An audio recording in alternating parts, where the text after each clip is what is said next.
Seluruh fasilitas dan lapangan Gelora Bung Karno telah disiapkan menggelar laga spesial Timnas Indonesia melawan Argentina. Tim manajemen Argentina pun telah mengatakan puas dengan fasilitas dan juga kualitas dari lapangan GBK.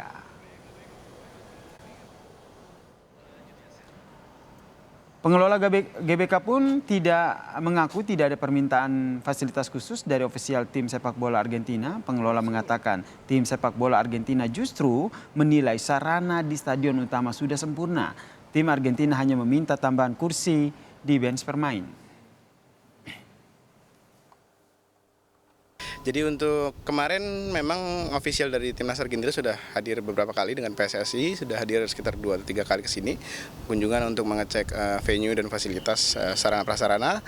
Overall secara umum mereka bilang ini stadion sudah cukup, sudah sempurna. Hanya tambahannya mereka meminta untuk bench ditambah untuk menjadi 30 totalnya.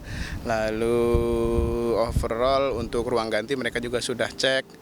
Dan fasilitas pendukung lainnya mulai dari drop off bis sudah kami tunjukkan kemarin bersama dengan PSSI juga dan mereka sudah oke sih, itu aja sih.